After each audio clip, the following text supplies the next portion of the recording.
Maybe you've played Final Fantasy before, maybe you started at 7 like a whole lot of people, or maybe you've only experienced Tidus's and Yuna's journey back on the PS2, or maybe you started at 15 recently, and if that was the case, I'm sorry. But for whatever reason, you never got around to playing those first few games. But now that they're released on the Pixel Remaster for the consoles, you figure, what the heck, I'll give them a shot. Only to be greeted with some kind of archaic NES mechanics, and you're like, ugh. So anyway, I am here to help. I'm David, and I grew up on these games, playing the first one whenever I was 8 years old, back in 3rd grade, so I've had a ton of time with all of these older games, and today, I just kind of want to give you like a beginner's tutorial to get you through the first couple of hours of it all. First things first, you're going to be greeted with a job selection screen, and here, right from the get-go, you have the most important decision of the game to make. What jobs do you choose, and who are you going to be bringing along with you? Because once you make this decision, there is no going back. There's no reneging, there's no person to talk to change once you start. You get what you get, and that's it. There are 3 fighting classes and 3 magical classes. You have your typical fighter who can equip all the strongest weapons and armor in the game, and later can change on into a knight and learn some low-level white magic spells.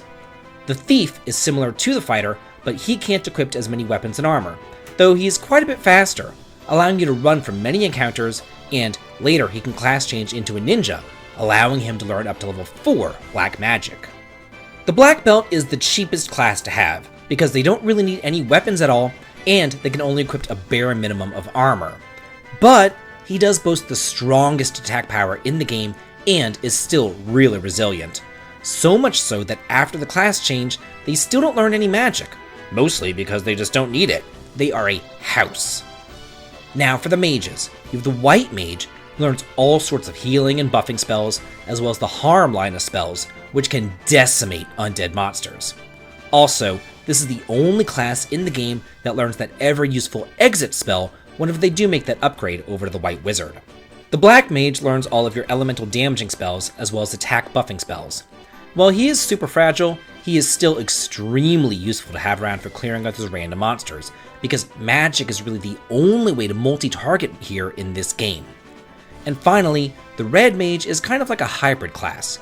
With an equipment draw that's similar to the fighter, he can actually attack on par with the thief, but they can also learn up to level 7 white and black magic spells, though they can't learn all of them, and their usefulness does wane towards the end of the game.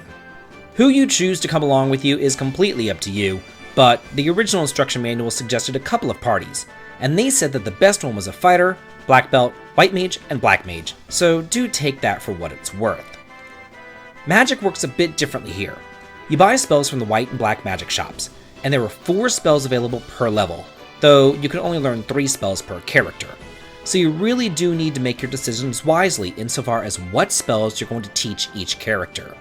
Then, in lieu of MP, each spell level has their own spell charges, with white and black mages gaining more spell charges than the red mages. Keep in mind, MP has yet to be introduced. This is much more of a Dungeons & Dragons way of casting spells than anything that you were more used to in typical JRPGs. So, with all that out of the way, you've chosen your classes, and you've gotten your spells, and you've bought some equipment for your characters. But now it's time to get out there and fight. But in the course of grinding a couple of levels, maybe one of your characters dies. So you think, oh, well, I'd better go over to the inn. But nope, inns do not revive here. Instead, you need to go off and find a church. It's only there that you can revive your characters.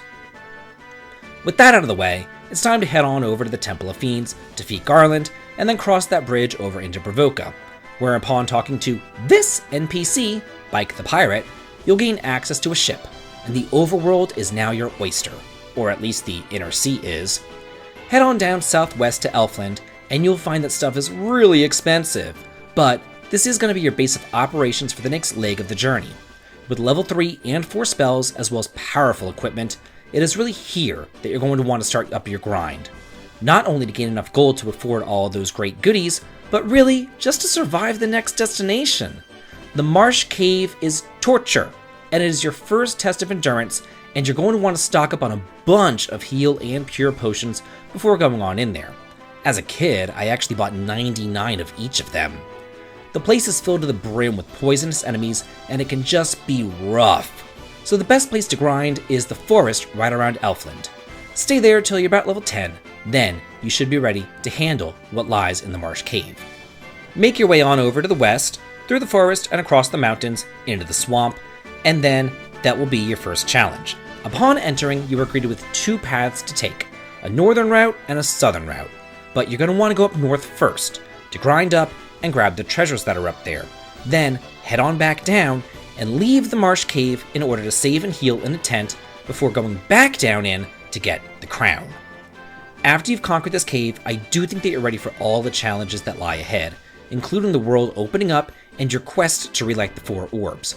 I don't want to go too far into the plot in this video, as I want to keep it as spoiler free as possible, and I also want you to savor this. As one of my favorite games growing up, I played it constantly with all sorts of different party configurations, and I really want you to do the same and go out and explore and enjoy it the same way that I did. And I really do hope that you found this video helpful as a newcomer, or kind of like a walk down memory lane if you have played this entry before. And if you like this video and want to share in the comments, I can make similar ones for the other Pixel Remastered games. So please consider following me over on Twitter, supporting me on Patreon for exclusive videos and early access to my content, heading on over to Twitch for some streaming fun, or coming on over to my Discord to chat and hang out. The links to them can be found in the video description. This has been David, and if you like this, please like, comment, and subscribe, and have a large day.